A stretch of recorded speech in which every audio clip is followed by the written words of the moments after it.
Happy Birthday, Gregor Mendel! Heute, vor 200 Jahren, am 20. Juli 1822, wurde Gregor Mendel, Pionier der Genetik, geboren. Alle kennen wohl den Namen Gregor Mendel und verbinden ihn vielleicht sogar mit der Genetik. Aber was hat der Gregor eigentlich genau gemacht und herausgefunden? Das schauen wir uns heute mal an.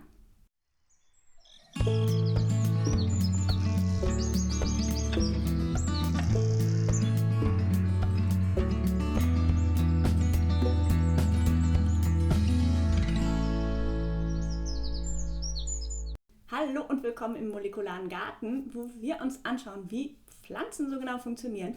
Und heute, da feiern wir Gregor Mendels Geburtstag. Vor 200 Jahren, am 20. Juli 1822, wurde Gregor Mendel, Pionier der Genetik, geboren. Außerdem feiern wir noch eine weitere Sache im molekularen Garten. Mehr dazu am Ende vom Video. Erstmal widmen wir uns Gregor Mendel und der Genetik. Als Abt in Brunn machte er im Klostergarten seine berühmten Kreuzungsversuche mit Erbsen. Im 19. Jahrhundert, zu Mendels Zeiten, da wusste man schon, dass Merkmale von Eltern vermischt an die Nachkommen weitergegeben werden. Aber ein Konzept vom Gen, so wie wir es heute kennen, gab es damals noch nicht.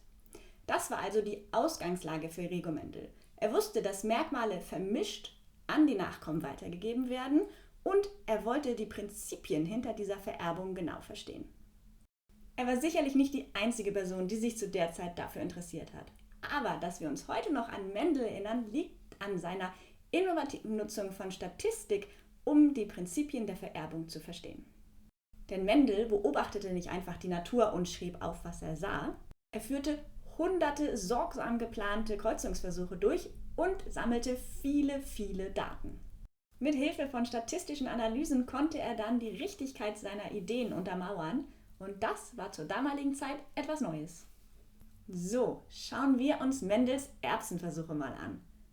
Für seine Versuche nutzte Mendel die Erbse, denn sie ist leicht anzubauen, sie hat viele Nachkommen und unterschiedliche Merkmale. Und an diesen unterschiedlichen Merkmalen war Mendel ganz besonders interessiert. Er wählte 22 verschiedene Erbsensorten aus und fokussierte auf 7 verschiedene Merkmale. Und diese 7 Merkmale, die treten bei den Erbsen binär auf. Das heißt, eine Erbsensorte hat entweder die eine oder die andere.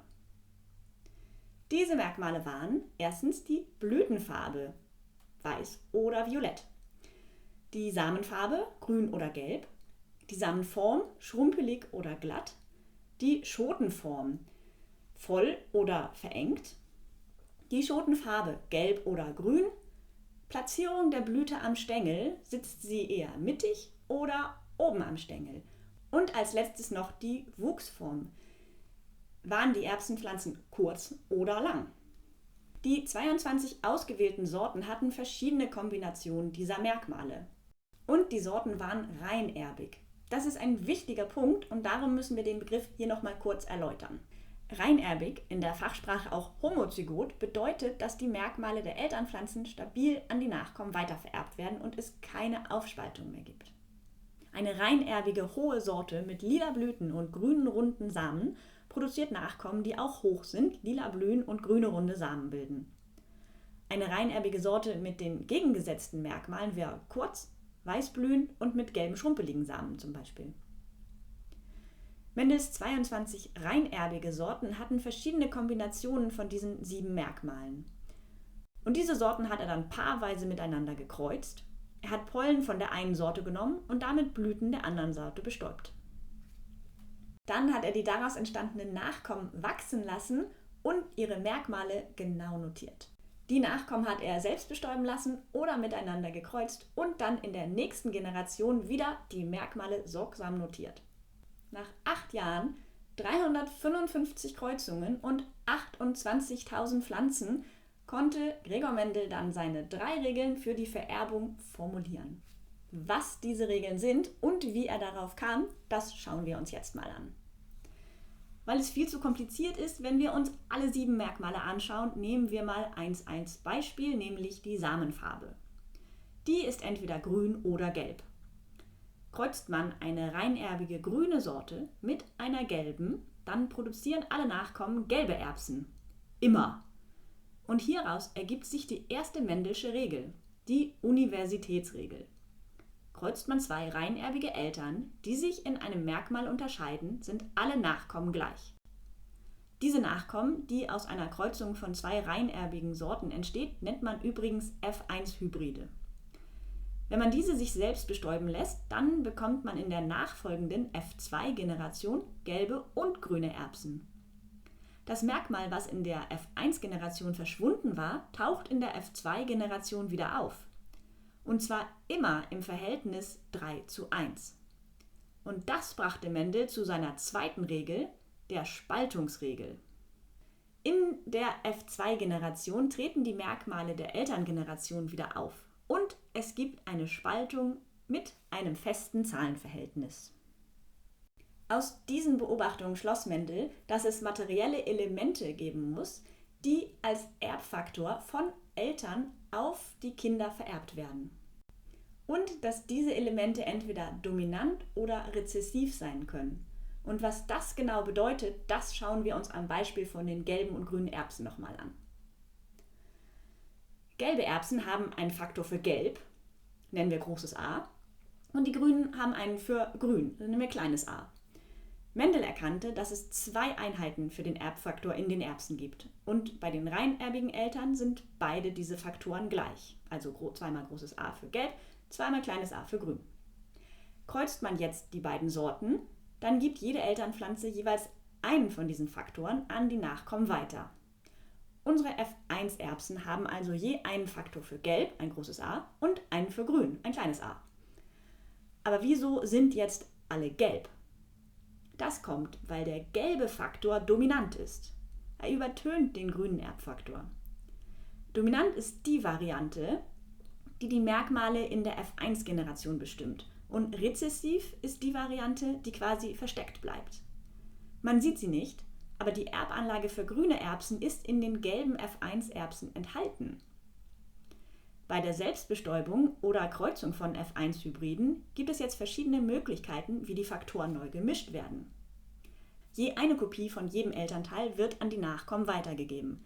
Es gibt also die Kombination zweimal großes A ist gelb, großes A, kleines a ist gelb, kleines a, großes A wird gelb, zweimal kleines a wird grün. Also Nachkommen mit gelben und grünen Erbsen im Verhältnis 3:1. Mendel konnte diese Schlüsse ziehen, weil er so viele Kreuzungen durchführte und seine Daten statistisch auswertete. Aber das war noch nicht alles, was Mendel herausgefunden hat, denn es gibt noch eine dritte Mendelsche Regel, die Unabhängigkeitsregel. Mendel hat ja 7 verschiedene Merkmale an seinen Erbsen beobachtet und er stellte fest, dass diese Merkmale unabhängig voneinander vererbt werden. Um das wieder mit den Erbsen zu veranschaulichen, Erbsen können gelb oder grün sein, aber auch glatt oder schrumpelig. Es gibt also gelbe glatte, gelbe schrumpelige, grüne glatte und grüne schrumpelige Erbsen. Zu dem Faktor für Farbe kommt jetzt noch einer für glatt oder schrumpelig, hier B. In diesem Fall ist glatt dominant, also ein großes B, und schrumpelig ist rezessiv, ein kleines b. Kreuzt man eine gelbe, schrumpelige Sorte mit einer glatten grünen, dann produzieren die F1-Nachkommen alle gelbe, glatte Erbsen. Und in der F2-Generation gibt es dann eine Mischung aus allen möglichen Kombinationen. Grüne glatte, grüne schrumpelige, gelbe glatte und gelbe schrumpelige. Die verschiedenen Merkmale werden unabhängig voneinander vererbt. Mendel hatte Glück mit seiner Auswahl von Merkmalen, dass sie alle unabhängig voneinander vererbt werden. Denn heute wissen wir ja, dass Mendels Elemente Gene sind. Und wenn diese Gene auf verschiedenen Chromosomen oder weit genug weg voneinander im Erbgut sitzen, dann werden sie unabhängig voneinander vererbt. Wenn sie aber in der DNA nebeneinander sitzen oder auf dem gleichen Chromosom nah beieinander sind, dann werden die nicht unabhängig voneinander vererbt. Und die Unabhängigkeitsregel gilt dann nicht für diese Gene. Die Unabhängigkeitsregel gilt also nicht für alle Gene. Sowieso hat Mendel sich seine Merkmale gut ausgesucht, denn sie werden alle von einem Gen kontrolliert. Bei komplexen Merkmalen, die von mehreren Genen kontrolliert werden, ist das schon ein bisschen komplizierter und die Vererbung folgt nicht immer den Mendelschen Regeln. Durch seine Versuche konnte Mendel also zeigen, dass es Elemente gibt, die für die Vererbung von Merkmalen von einer Generation in die nächste verantwortlich sind. Während man vorher in der Züchtung die Nachkommen weitergeführt hat, die am besten aussahen, hat man nach Mendel und seinen Vererbungsregeln auch angefangen, auf die versteckten, die rezessiven Merkmale in der Züchtung zu achten. Heute wissen wir, dass Mendels Elemente Gene sind. Auf Mendels Erkenntnissen ist also die Genetik entstanden, die heute eine komplexe wissenschaftliche Disziplin ist. Das war's für heute über Mendel. Der wird dieses Jahr groß gefeiert. Es gibt sogar eine Briefmarke von der Deutschen Post zum Anlass. Und auch im molekularen Garten gibt es etwas zu feiern, denn ich habe für mein Blutorangen-Video den Fast Forward Science Preis bekommen. Hier ist er, so schaut er aus. Und ich bin sehr froh und stolz, dass die Jury unter allen Einreichungen mein Video prämiert hat. Der Preis wohnt ab jetzt hier hinten im Regal und wir sehen uns das nächste Mal. Tschüss!